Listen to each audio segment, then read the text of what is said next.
janeiro 22. Gênesis 44, verso 1 a 45, verso 28. Então José deu a seguinte ordem ao administrador do palácio: coloque nos sacos que eles trouxeram todo o cereal que puderem carregar e coloque o dinheiro de cada um de volta no saco. Depois, coloque meu copo de prata na boca do saco de mantimentos do mais novo, junto com o dinheiro dele. O administrador fez tudo conforme José ordenou. Assim que amanheceu, os irmãos se levantaram e partiram com os jumentos carregados.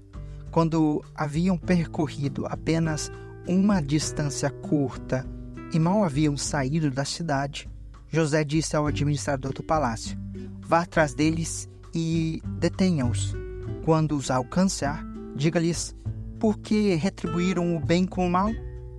Por que roubaram o copo de prata de meu senhor, que ele usa para prever o futuro? Vocês agiram muito mal.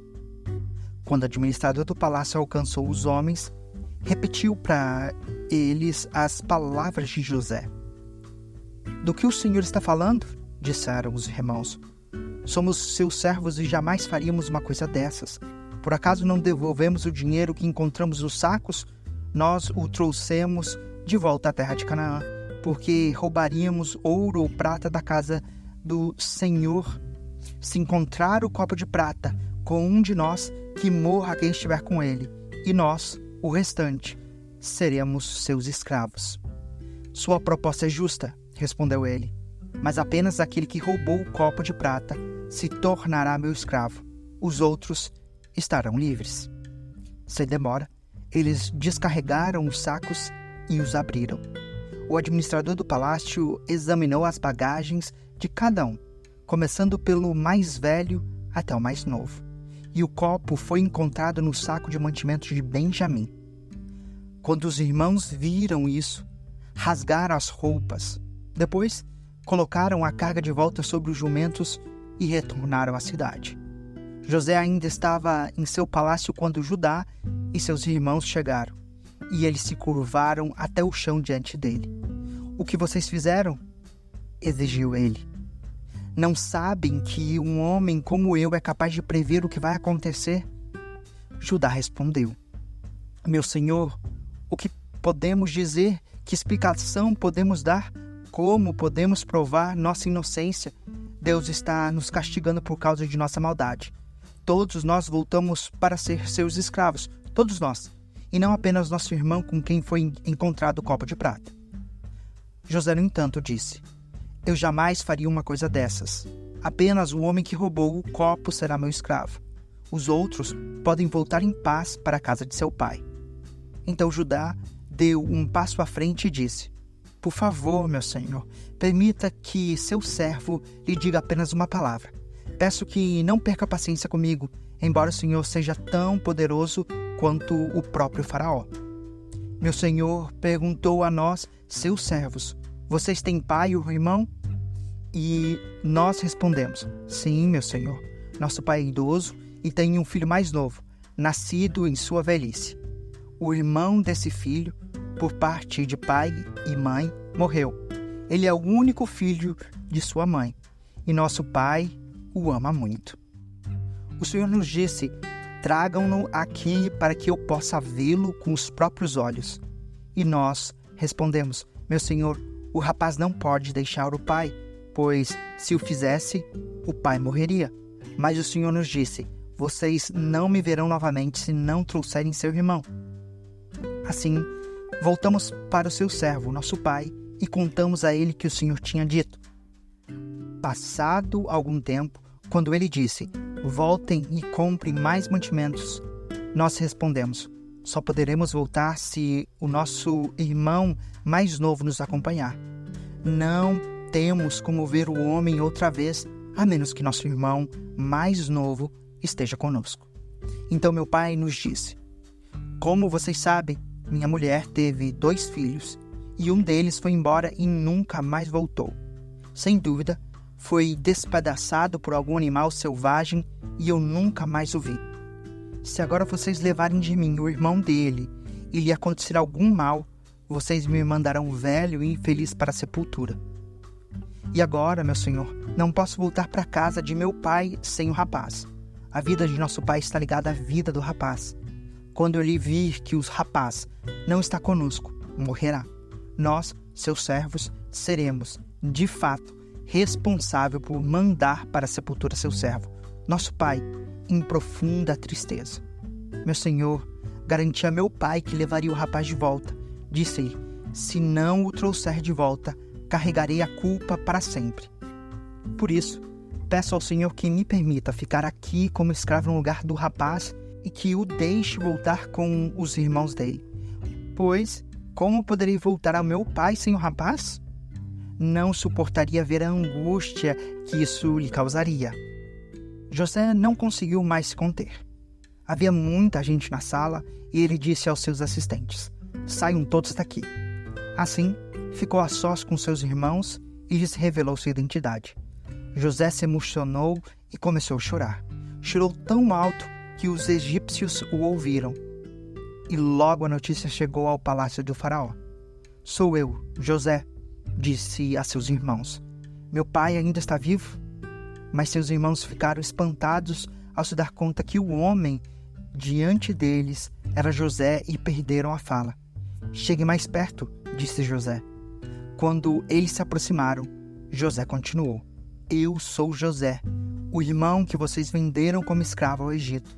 Agora, não fiquem aflitos ou furiosos um com os outros por terem me vendido para cá. Foi Deus quem me enviou diante de vocês para lhes preservar a vida. A fome que assola a terra há 2 anos continuará por mais 5 anos, e não haverá plantio nem colheita. Deus me enviou adiante para salvar a vida de vocês e das suas famílias e para salvar muitas vidas. Portanto, foi Deus quem me mandou para cá e não vocês. E foi Ele quem me fez conselheiro do faraó, administrador de todo o seu palácio e governador de todo o Egito. Agora voltem depressa a meu pai e digam-lhe, assim diz seu filho José, Deus me fez senhor de toda a terra do Egito. Venha para cá sem demora. O Senhor poderá viver na região de Gozém, onde estará perto de mim com todos os seus filhos e netos, rebanhos e gados e todos os seus bens. Ali eu cuidarei do Senhor, pois ainda haverá 5 anos de escassez. Do contrário, o Senhor e toda a sua família perderão tudo que têm.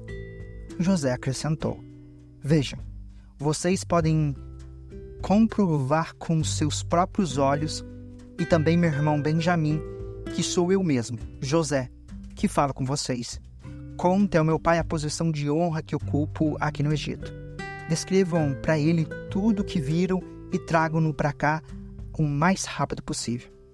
Chorando de alegria, ele abraçou Benjamim. E Benjamim também o abraçou e chorou. Então José beijou cada um de seus irmãos e chorou com eles. Depois, os irmãos conversaram à vontade com ele. A notícia não demorou a chegar no palácio do faraó. Os irmãos de José estão aqui. O faraó e seus oficiais se alegraram muito quando souberam disso. O faraó disse a José, diga a seus irmãos, coloquem as cargas em seus animais e voltem depressa à terra de Canaã. Tragam seu pai e todas as suas famílias para cá. Eu lhes darei a melhor terra do Egito, e vocês comerão do que esta terra produz de melhor. O faraó prosseguiu. Diga a seus irmãos, levem carruagens do Egito para transportar as crianças pequenas, as mulheres e também seu pai. Não se preocupem com seus pertences, pois o melhor de toda a terra do Egito será de vocês. Os filhos de Jacó seguiram essas instruções. José providenciou carruagens, conforme o faraó havia ordenado, e lhe deu mantimentos para a viagem. Também presenteou cada irmão com um traje novo, mas a Benjamim deu 5 roupas novas e 300 peças de prata. E a seu pai enviou 10 jumentos carregados com os melhores produtos do Egito e 10 jumentos carregados com cereais, pães e outros mantimentos para a viagem. Depois, José se despediu de seus irmãos e, enquanto partiam, disse a eles, não briguem no caminho por causa do que aconteceu. Eles saíram do Egito e voltaram ao seu pai, Jacó, na terra de Canaã. José ainda está vivo, Eles disseram a seu pai: é o governador de toda a terra do Egito. Jacó ficou atônito com a notícia. Não podia acreditar. Quando, porém, repetiram para Jacó tudo o que José lhes tinha dito. E quando ele viu as carruagens que José havia mandado para levá-lo, encheu-se de ânimo. Então Jacó exclamou: deve ser verdade, meu filho José está vivo. Preciso ir e vê-lo antes que eu morra. Mateus 14, versos 13 a 36. Logo que Jesus ouviu a notícia, partiu de barco para um lugar isolado a fim de ficar só. As multidões, porém, descobriram para onde ele ia e o seguiram a pé, vindas de muitas cidades. Quando Jesus saiu do barco, viu a grande multidão, teve compaixão dela e curou os enfermos. Ao entardecer, os discípulos foram até ele e disseram: este lugar é isolado e já está ficando tarde. Mande as multidões embora, para que possam ir aos povoados e comprar comida. Não há necessidade, disse Jesus. Providenciem vocês mesmos alimentos a elas. Eles responderam: temos apenas 5 pães e 2 peixes. Tragam para cá, disse ele. Em seguida, mandou o povo sentar-se na grama, tomou os 5 pães e os 2 peixes, olhou para o céu e o abençoou. Então, partiu os pães em pedaços e o entregou aos discípulos, que distribuíram às multidões. Todos comeram à vontade, e os discípulos recolheram 12 cestos com as sobras. Os que comeram foram cerca de 5.000 homens, sem contar as mulheres e crianças.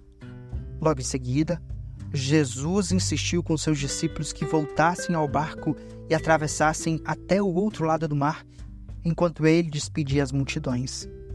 Depois de mandá-las para casa, Jesus subiu sozinho ao monte a fim de orar. Quando anoiteceu, ele ainda estava ali, sozinho. Enquanto isso, os discípulos distantes da terra firme lutaram contra as ondas, pois um vento forte havia se levantado. Por volta das 3 da madrugada, Jesus foi até eles, caminhando sobre as águas. Quando os discípulos o viram caminhando sobre as águas, ficaram aterrorizados. É um fantasma! Gritaram cheios de medo. Imediatamente, porém, Jesus lhes disse: não tenham medo. Coragem, sou eu.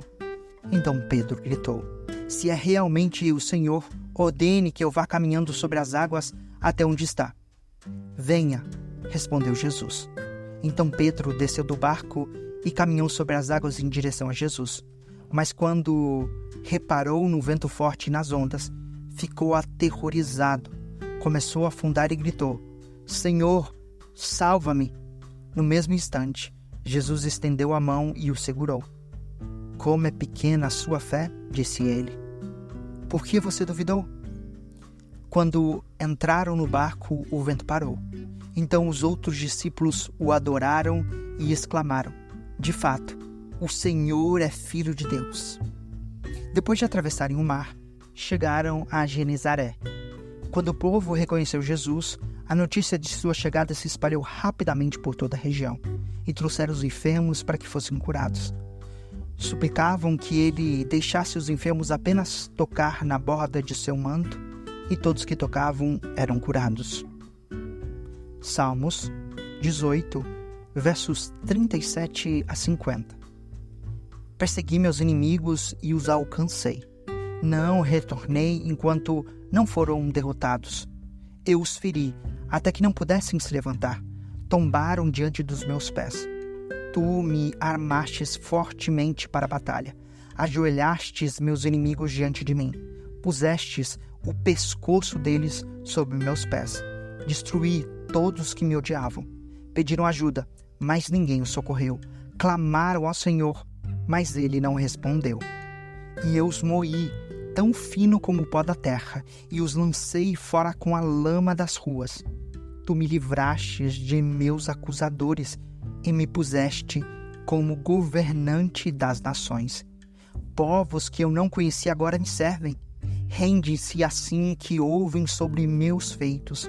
Nações estrangeiras se encolhem diante de mim. Todos eles perdem a coragem e, tremendo, saem de suas fortalezas. O Senhor vive. Louvado seja minha rocha, exaltado seja o Deus de minha salvação. Ele é o Deus que se vinga dos que me fazem mal, sujeita as nações ao meu poder e me livra dos meus adversários. Tu me mantens em segurança, fora do alcance dos meus inimigos, de homens violentos me livras. Por isso, ó Senhor, te louvarei entre as nações. Sim, cantarei louvores ao teu nome. Concedes grandes vitórias ao teu rei e mostras amor por teu ungido, por Davi e todos seus descendentes, para sempre. Provérbios 4, versos 11 a 13. Eu lhe ensinarei o caminho da sabedoria e o conduzirei por uma estrada reta. Quando andar por ele, nada o deterá. Quando correr, não tropeçará. Apegue-se às minhas instruções e não as solte. Guarde-as bem, pois são a chave da vida.